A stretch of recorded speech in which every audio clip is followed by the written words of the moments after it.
सो अभी रिसेंटली क्या हुआ है गाइस कि अमेरिका ने ना इंडिया को F-35 ऑफर करा है। ऐसे रूमर्स आ रहे हैं बट अभी ऑफिशियली कुछ निकल के बात आ नहीं रही है सामने। बट इससे क्या हो गया कि जो पाकिस्तान और चाइना है ना, उनकी नींदें उड़ी हुई है इस बात को लेके। सो आज की वीडियो में हम जानेंगे कि एग्जैक्टली ये F-35 है क्या एंड क्या रीज़न है कि इंडिया इसको परचेज़ कर सकता है और ये कितनी बड़ी बात हो सकती है इंडिया के लिए। But on the other hand इसके थोड़े कॉन्स भी देखेंगे कि ये इतना हाइप जो बिल्ड करी जा रही है F-35 को करने के लिए, इज़ इट वर्थ इट और not. So without wasting guys let's get started. अगर हम बात करें ना अमेरिकन फ़िलासफ़ी की, तो उनकी एक फ़िलासफ़ी है स्टेल्थ। सी देखिए, आप अपने दुश्मन को अटैक तब तक नहीं कर पाओगे जब तक आप उसे देख नहीं सकते। एंड अगर हम इसको हवा में ले जाए एयर टू एयर कॉम्बैट में, तो उसमें रोल होता है रडार्स का। एंड रडार्स हमारी आंखों का काम करती है ताकि हम चेक कर पाए कि ये दुश्मन के कितने एयरक्राफ्ट है, ताकि हम उसको सक्सेसफुली मार करा पाए। And not only aircraft, I am also talking about जो मिसाइल्स होती है, हेलीकॉप्टर्स होते हैं एंड एयरक्राफ्ट जो बड़े बड़े ट्रांसपोर्ट एयरक्राफ्ट होते हैं। बट अगर आप अपने एयरक्राफ्ट को ऐसे डिज़ाइन करें कि वो रडार में आई ना, तो आप प्रिपेयर भी नहीं रह सकते उस चीज़ के लिए। And it is 100% worth it कि बिना देखे, बिना एक्सपेक्ट करे अगर आपके ऊपर अटैक हो जाए, वो भी हज़ारों टन गोला बारूद का, तो आपकी तो हार हमेशा निश्चित ही रहेगी इस चीज़ में। एंड इसी फिलॉसफी पे काम करते हुए अमेरिका ने F सीरीज़ को डेवलप करा, स्पेशली F-22 एंड F-35। लोग यहाँ तक ये भी कहते हैं कि F-22 में ज़्यादा स्टेल्थ है कम्पेयर टू F-35, जो कि एक जस्ट शोकेस है टेक्नोलॉजी शेयर करने के लिए। सो स्टोरी में आगे बढ़ने से पहले बात कर लेते हैं हम F-22 की। तो अगर हम बात करें तो F-22 F-35 से पहले आता है। एंड बेसिकली अगर हम नॉमेनक्लेचर देखें तो सबको ये लगता है कि बड़ा number is equal to better plane, better things. And इस केस में भी अगर हम थोड़ा अगर अपनी अकल लगाए तो उसमें भी हम देखेंगे कि F-22 में भी थोड़ा बेकार वर्जन होगा F-35 के अगर हम कंपेयर करें। But you are very dead wrong. And ये जानबूझ के डिज़ाइन करा गया है। एंड इसके पीछे का मेन रीज़न ये है कि F-22 दुनिया का सबसे बेहतरीन, सबसे महंगा और सबसे केपेबल एयरक्राफ्ट है। वो इतना केपेबल एयरक्राफ्ट है कि जब उसके पायलट्स किसी दूसरे देशों में एक्सरसाइज के लिए जाते हैं, एयर टू एयर कॉम्बैट के लिए भी जाते हैं कभी कभी एक्सरसाइज के लिए, इसे डॉग फाइट्स कहते हैं, तो उनके पायलट्स को स्पेशली इंस्ट्रक्शन दी जाती है कि जो उसकी कैपेबिलिटीज़ है उसको रिवील जानबूझ के ना करी जाए, उसको बल्कि डाउनग्रेड करके दिखाया जाए। एंड ये एयरक्राफ्ट अमेरिकन सरकार को इतना महंगा पड़ गया था कि उसकी एक एयरक्राफ्ट की कीमत पड़ रही थी आराम से $350 मिलियन। तो अगर हम अगर हम उसको कन्वर्ट करें इंडियन रुपीज़ में, तो 3,000 करोड़ रुपीज़ का एक एयरक्राफ्ट को पड़ रहा था। एंड स्टार्टिंग में अमेरिकन ने सोचा कि हम आराम से इसके 750 से 850 यूनिट्स बिल्ड करवा लेंगे। बट जैसे जैसे टाइम निकलता गया और नई नई टेक्नोलॉजीज आती गई, तो इसकी कॉस्ट और बढ़ती गई। एंड फाइनली जब इस एयरक्राफ्ट की जो क्वांटिटी थी 186 तक पहुंच गई, तब अमेरिका ने इसके जो प्रोडक्शन है सन 2014 में वो बंद कर दी। एंड उसके बाद से एयरक्राफ्ट अब तक प्रोड्यूस नहीं किया जाता। बट इसकी कैपेबिलिटीज़ इतनी ज़्यादा फार एडवांस थी कि अमेरिका को पैसे भी कमाने थे एंड अमेरिका को ये बहुत ही भारी मात्रा में चाहिए था, but at a cheaper rate. तो उन्होंने एक चीपर वर्जन निकाला F-22 रैप्टर का, जिसका नाम दिया गया F-35, जिसको हम टेक्निकली सोचते हैं कि F-35 superior aircraft, but not. F-35 एक चीपर वर्जन बनाया गया था ताकि वो मास प्रोड्यूस कर सके और साथ के साथ जो बाकी दूसरे देश है उनके साथ वो उसको एक्सपोर्ट भी कर सके, पैसा कमा सके। अगर हम F-35 और F-22 को कंपेयर करें तो उसमें जो सबसे बड़ा जो एज आता है वो आता है इंजन्स को लेके। F-22 में 2 इंजन है compare to 1 engine in F-35। And उसके जो पावर टू जो थ्रस्ट रेशियो होती है, वो ऐसे बताया गया है कि वो पर सेकेंड 20 किलोमीटर तक की चढ़ाई कर सकता है। ऑन द अदर हैंड जो F-35 है वो पर सेकेंड ओनली 13 या 14 किलोमीटर की चढ़ाई चढ़ सकता है। तो उसे अंदाज़ा लग जाता है कि कौन कितना ज़्यादा पावरफुल एयरक्राफ्ट है। बट जब थोड़ा रिसर्च करा गया था तो ये देखा गया कि जो चीज़ अलग बनाती है F-35 को F-22 रैप्टर से, वो है उसकी कनेक्टिविटी, उसकी कम्युनिकेशन, जो अपने डाटा को, जो अपनी इंफॉर्मेशन को बाकी इसके साथ शेयर करता है। सो बेसिकली आप ऐसे ले लीजिए कि आपने कोई इवेंट ऑर्गेनाइज करा, तो उसमें आप कई बंदों के साथ कांटेक्ट में रहते हो। उसमें आपको एक केटरिंग का भी चाहिए, उसमें आपको एक डेकोरेशन का भी चाहिए, एंड उसमें आपको अपने पेरेंट्स का भी चाहिए होता है, अपने फैमिली मेम्बर्स का भी चाहिए होता है, एंड आपको सबके साथ कॉन्टैक्ट रखना पड़ता है। तो बेसिकली F-35 जो है वो भी कुछ ऐसी सिस्टम के साथ काम करता है और वो बहुत ही अच्छे से काम करता है। बट उसका जो डाउनग्रेड है वो ये है कि वो सारे अमेरिकन सिस्टम्स ही होने चाहिए, एंड अमेरिकन सिस्टम जो होते हैं वो हमेशा बहुत ही ज़्यादा एक्सपेंसिव रहे हैं। अगर हम F-35 की कॉस्ट की बात करें तो F-35 को बनाने में लगभग 27 साल लग गए, और उसमें ऑलमोस्ट $2 ट्रिलियन का खर्च आया था इसको बनाने में। एंड ये बहुत ही ज़्यादा ओवर एग्जैजरेटेड हो गया था। और हालांकि जो वहाँ की सेनेट है, कांग्रेस जिसको अमेरिका में कहते हैं, बकायदा वहाँ पे हेयरिंग भी हुई थी कि इतनी ज़्यादा क्यों कॉस्ट बेयर करी जा रही है। But on the other hand जब इसकी टेस्ट फाइट हुई 2016 में, एंड 2021 में जब इसको गो दे दिया गया बनाने के लिए, तब से लेकर अब तक अमेरिका ने इसके आराम से 650 से 700 यूनिट बना दी अब तक की। एंड जहाँ तक अब तक इंगेजमेंट की बात आ रही है इस चीज़ को लेके, तो yes, it is a very truly capable aircraft.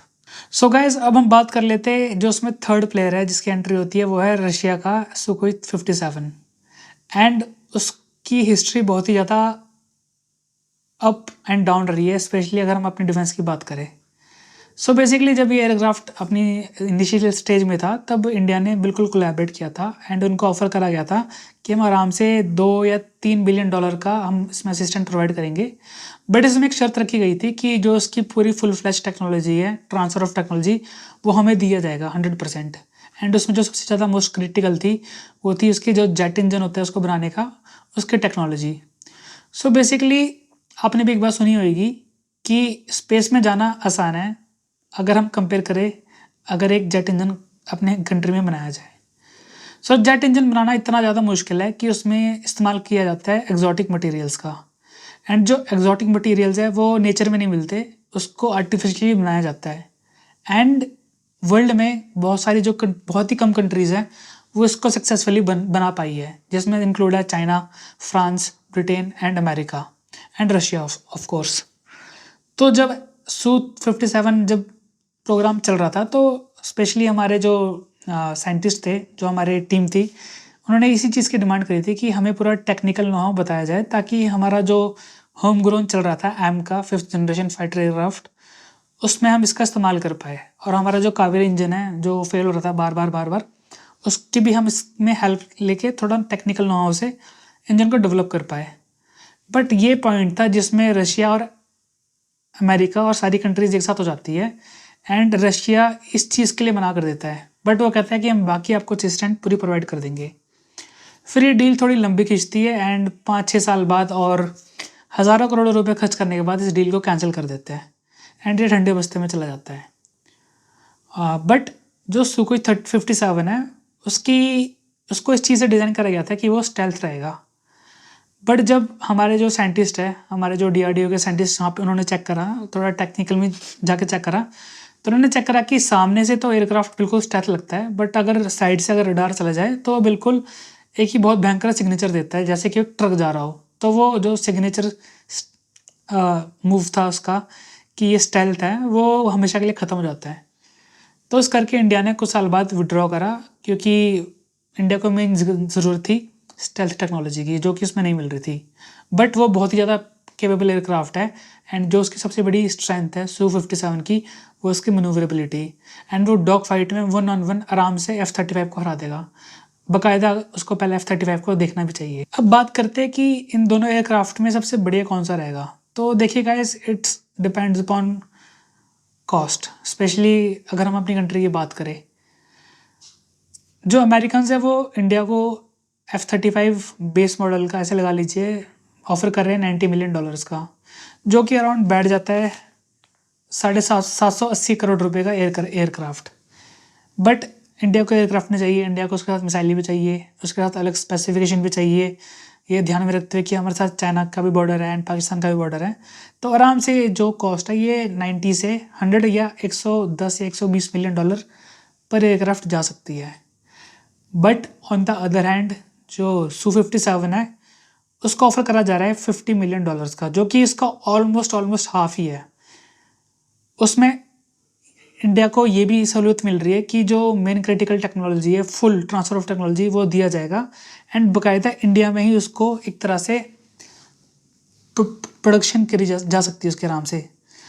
And ये कोई नया एक्सपीरियंस नहीं है। हमने जो इंडियन एयरफोर्स की बैकबोन है Su-30 MKI, वो भी इंडिया में प्रोड्यूस करे जाते हैं। एंड उसकी हमने प्रोडक्शन जो कैपेबिलिटी है वो इतनी हद तक बढ़ा ली है कि आज इंडिया के पास ऑलमोस्ट 300+ फाइटर एयरक्राफ्ट है। अगर रशिया इसका ऑफर करता है फुल ट्रांसफर ऑफ टेक्नोलॉजी का, तो मुझे लगता है कि इसमें इंडिया की विन विन होएगी, क्योंकि जो टेक्नोलॉजी होएगी उससे हम जो बाकी के एयरक्राफ्ट है जो कि हमारे ठंडे बस्ते में पड़ा हुआ है, स्पेशली का, उसमें भी हेल्प मिल सकती है। बट अगर हम कंपेयर करें एफ सीरीज़ की जो हमें मिल रही है F-35, उसमें ये हो सकता है कि हमें जो एज चाहिए इनिशियली पाकिस्तान के केस में एंड स्पेशली चाइना के केस में, क्योंकि चाइना पाकिस्तान नहीं है एंड उनके पास already Chengdu J-20 and Chengdu J-17 aircraft पहले से मौजूद है जो कि हाईली केपेबल है एंड वो स्टेल्थ भी है इस टाइम पे भी। तो उसमें इंडिया को एक इनिशियली एज मिल सकती है, बट इसमें एक हिडन कॉस्ट आती है। जब मैं इस वीडियो को गाइस रिसर्च कर रहा था तो मुझे एक नई चीज़ पता लगी थी कि ऐसा बताया जाता है डिफेंस के गलियारों में कि अमेरिका के पास एक हमेशा बैक एंड रहता है, बैकडोर रहता है अपने इक्विपमेंट्स को लेके।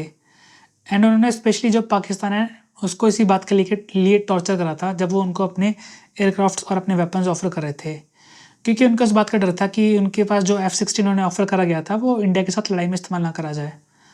But on the other hand उनको एयर टू एयर मिसाइलें भी प्रोवाइड करी गई, जो कि मेरे ख्याल से हिपोक्रेसी की सीमा है, क्योंकि तालिबान के पास कोई अपनी एयरफोर्स तो उस टाइम पे थे नहीं।